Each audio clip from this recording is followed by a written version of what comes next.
యేసుక్రీస్తు వారి నామంలో అందరికీ వందనాలు ప్రియులారా. మరి ఉదయకాలాన్ని దేవుడు మనకిచ్చాడు. ఈ ఉదయకాలం మన వాక్యంను ధ్యానించుకుందాం. భక్తులు చేసినటువంటి ప్రార్థనలను మనం ధ్యానించుకుంటూ ఉంటున్నాం. ఈరోజు ప్రత్యేకంగా దావీదు చేసినటువంటి ప్రార్థన మనం ధ్యానిద్దాం. ప్రియమైన దేవుని బిడ్డలారా, దావీదు ఒక ప్రత్యేకమైన వ్యక్తి అని చెప్పొచ్చు. బైబిల్లో యేసు ప్రభువారిని దావీదు కుమారుడు అంటారు. దావీదు కుమారుడు అని అంటారు అంటే ఆ సంతానములో నుండి యేసు ప్రభువారు జన్మించినట్లు మనం చూస్తాం. కాబట్టి ప్రియమైన దేవుని బిడ్డలారా, దావీదు చాలా గొప్పవాడు. ఇశ్రాయేలీలకి రెండవ రాజు దావీదు.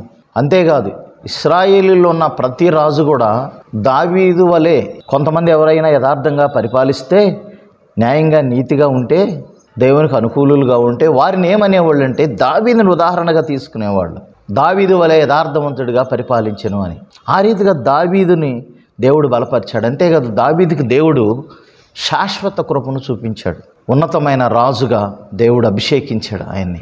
కాబట్టి ప్రియమైన దేవుని బిడ్డలారా, మరి ఇక్కడ మనం గమనించాలి, ఇలాంటి గొప్ప రాజులో కూడా బలహీనత ఉంటుందా అంటే ప్రతి మనిషికి కూడా బలహీనత ఉంటుంది.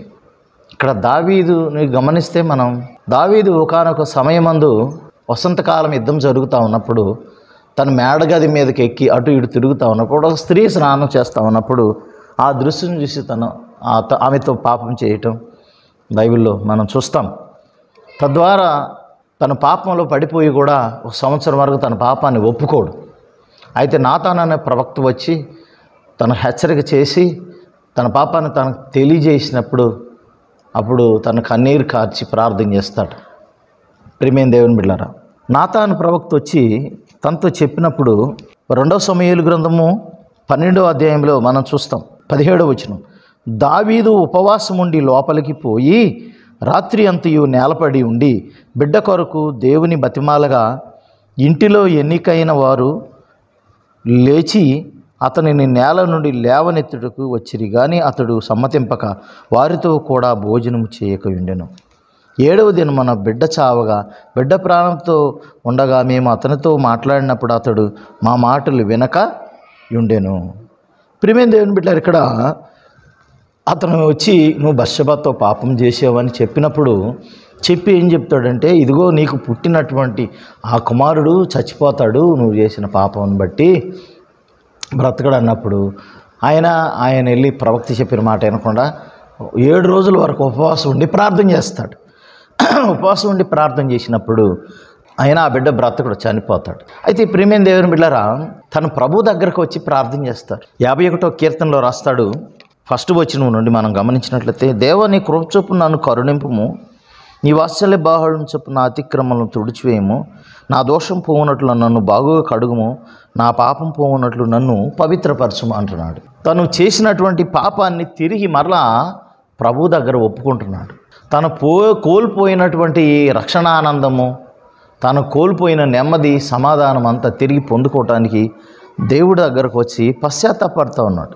కాబట్టి ప్రియమైన దేవుని బిడ్డలారా, 10వ వచనంలో అంటాడు, 51వ కీర్తన, దేవా నా యందు శుద్ధ హృదయం కలుగు చేయము, నా అంతరంగములో స్థిరమైన మనసును నూతనముగా పుట్టించమని ప్రార్థన చేస్తున్నాడు. అంటే స్థిరమైన మనసు లేదనే కదా, అంటే భక్తిలో స్థిరమైన మనసు లేదు. సడన్గా పడిపోయాడు పాపంలో, తిరిగి తను ఒప్పుకోలేదు. మరలా ఇప్పుడు తన పాపలు ఒప్పుకుంటున్నాడు. నీ సన్నిధిలో నన్ను త్రోసివేయకము, నీ పరిశుద్ధాత్మ నా యొద్ద నుండి తీసివేయకము అంటున్నాడు. అంటే తిరిగి ఆత్మను పొందుకోవటానికి తను ప్రార్థన చేస్తూ దేవుణ్ణి అడుగుతూ ఉన్నాడు. 12వ వచనం, నీ రక్షణానందం నాకు మరలా పుట్టించము, సమ్మతి గల మనసు కలుగు చేసి నన్ను దృఢపరచము. 13వ వచనం, అప్పుడు అతిక్రమం చేయు వారికి నీ త్రోవలను బోధించదను, పాపులను నీ తట్టు తిరుగుదురు అని అంటున్నాడు. కాబట్టి ప్రియమైన దేవుని బిడ్డ, ఈ రీతిగా తన పాపాలు ఒప్పుకుని రక్షణ తిరిగి నాకు దయచేయ, నీ ఆ పరిశుద్ధాత్మను నాకు దూరం చేయొద్దని ప్రార్థన చేసినప్పుడు దేవుడు మరలా తిరిగి తను బలపరుస్తాడు. దావీదు గురించి ఉంటుంది, బత్షెబ విషయంలో తప్ప మరి అన్నట్టు కూడా దావీదు తప్పు చేయలేనిది బైబిల్ తెలియజేస్తూ ఉంటుంది. కాబట్టి ప్రియమైన దేవుని బిడ్డలారా, కొన్ని చిన్న మిస్టేక్స్ మన జీవితాల్లో ఎవరిలోనూ ఉంటాయి. కానీ ఆ పొరపాటు చేసినప్పుడు మనం ప్రభు దగ్గరకు వచ్చి మన పాపాలు ప్రభు దగ్గర ఒప్పుకోవాలి. వాటిని ఒప్పుకోకపోతే మనం దేవుడి కృపను పొందుకోలేం. దావీదు ఒప్పుకున్నాడు కాబట్టి దేవుని కృపను పొందుకున్నాడు. తద్వారా దేవుడు ఆశీర్వదించాడు. దేవుడు దావీదును బలపరిచాడు. దావీదు చాలా ఉన్నతమైన వ్యక్తిగా మనం చూస్తాం ప్రియులారా. ఆయన కీర్తనల్లో మనం చూస్తాం, ఎక్కువ కీర్తనలు రాశాడు. పరుపు తేలిపోయేటట్లు నేను కన్నీరు విడుస్తున్నాను అంటాడు. అంతేకాదు, నా ఎముకలు క్షీణించిపోతున్నాయి అని అంటున్నాడు. నా శరీరం క్షీణించిపోయినా నా ఆత్మ మాత్రం బలపరచబడుతున్నది అని అంటాడు. కాబట్టి ప్రియులారా, దావీదు లాంటి పశ్చాత్తాపం కలిగినటువంటి ప్రార్థన, పాపపు ఒప్పుకోలు మనం కూడా చేయవలసిన అవసరం ఉంటుంది. అప్పుడే దేవుడు మన పాపాలు క్షమించి మనల్ని పరిశుద్ధపరిచి పవిత్రపరిచి మరలా మనకి ఆత్మీయ స్థితిని రెట్టింపు చేస్తాడు. మనం బలంగా దేవునిలో ఎదగటమే కాకుండా అనేక మందిని ప్రభు వద్దకు నడిపించేవారిగా మనం తయారు కాగలుగుతాం. దావీదు ఆ రీతిగా తన యొక్క కుటుంబాన్ని కాకుండా తన రాజ్యాన్ని కూడా క్షేమంగా ఉంచుకోగలిగాడు.